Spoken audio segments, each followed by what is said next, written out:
Welcome back, guys. Ross here. Today I'm talking about the pros and cons and the steps with rent-to-own option properties. Shout out to Adam. He's a pro on the Flowrider team. Check them out. They travel all around the world, shredding, having fun, but more importantly, they're bringing the waves to people who would otherwise never be able to have them. And a huge shout out to Zadia to stay updated on all the beauty, lifestyle, and wellness tips. Check out her blog. She'll help you live your best life. Okay, jumping right into it. I was a little stumped at first. You know what? I'm a dad, so this is the baby stuff in the back. I was a little stumped at first, so I turned to my mentor. And the last time our brokerage did a rent-to-own was in 2003. He mentioned that the rent-to-owns are popular with investors because theoretically they're safer to rent to someone who wants to buy the property in the long run rather than to rent it out to someone who will move out and potentially fuck it up. But San Diego is its own animal, and investors see with rent-to-own they're locking in a purchase price 2 years down the road, and it doesn't incorporate appreciation. So from what I've been told, it's not very common. I did want other options, so I reached out to a few other brokers, but I really only heard crickets. But I didn't want to stop. I wanted to get you guys the information in case you did find a property and help educate others out there that may be wondering the same thing. So I wanted to break down the steps, the 9 steps, and point out some red flags. But first, what makes a rent-to-own option so popular is that it's great if you can't buy today for any other reason, such as bad credit, too much debt, not enough down payment, not enough income ratio. Maybe you just started a new business, sort of things of that nature. It allows you to sort of buy yourself time, for example, if you need to build your credit back up or save for your down payment. So step 1 would be simply identifying the rent-to-own property. Step 2, definitely get a home inspection. You will have upfront costs, but it could literally save you guys thousands down the road. Look at it as a short and long-term investment. It's going to require the utmost attention to detail. That's 100% why I hire a home inspection professional to uncover any problems the house may have.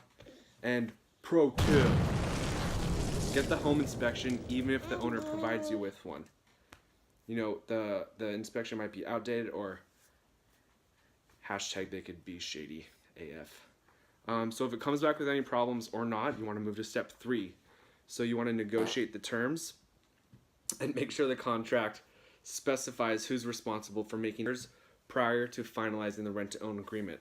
So a con is that the rent-to-own option could cost more than a traditional home rental because there are other costs baked into the monthly payment. Pro, on the good news, these other options like the initial fee go towards the final purchase price.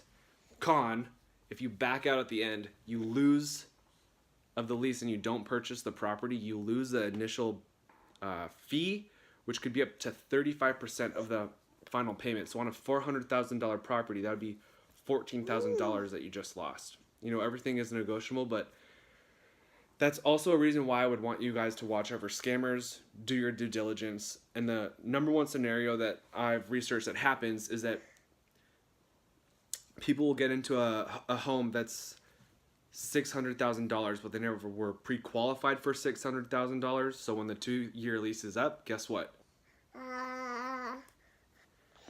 You actually only qualify for a $400,000 place, and what do? Nothing. You have to walk away, and you just paid inflated rent and lost your initial $400,000 payment, and you don't even get the house. So when working with rent-to-own option owners, I want you to ask them these next set of questions. Is this their first time doing this or not? That's fair enough. If not, ask to meet their mentor. Ask who's going to be handling their contracts, and if they have done this before, ask them how many times they've come to full fruition with the home being bought in the end. For the times that the renters didn't purchase, why not? Because that's a red flag. Red flag. If the investor doesn't ask you for a pre-qualification letter, they may not have your best interest in mind. So, step 4. Review the contract with the negotiations in mind, get everything in writing, and absolutely hire a real estate attorney to review the agreement. They'll let you know what home insurance you're going to need for coverage. And pro tip, I highly recommend including in the contract an option to extend or an option to purchase early. For example, if you're savage at fixing issues before the contract ends and you have the option to buy in a shorter amount of time, likewise, if you need to extend the time frame, having this in your contract will be super beneficial. So, step 5, moving to execute the contract. So once you fully understand all the terms with the rent-to-own agreement and have had an attorney look it over and they provide feedback, it's time to finalize the deal. Is this boring? You'll have signatures from both parties as well as the upfront payment of the option fee, which is what's considered to make the contract binding. And of course, it's important to make these monthly payments on time and as scheduled, and you all can do it. So number 7, you want to start planning for the end of the contract. So it's smart to address any minor problems that came up in the home inspection, and it's a good idea to make any cosmetic improvements and upgrades as needed. And you want to identify a mortgage company that can help finance the home. Number 8 is you really need to have a home loan by the end of your contract, otherwise you're going to fall into issues. That's why that option to extend is very important to have there. And then step 9 would just be, enjoying your new home and celebrate. So thanks for watching. I hope this was helpful, not too distracting, but that's how we do in this house. Give me a like, give me a sub, give me a comment. That background is something I got to work on, but there's this YouTube algorithm, so hopefully you guys can help me out with that, and stay tuned for next episode. If you have any questions, shoot me a DM, leave them on my Instagram, leave them down below, and yeah, I promise these videos will get much better. Bye. Bye.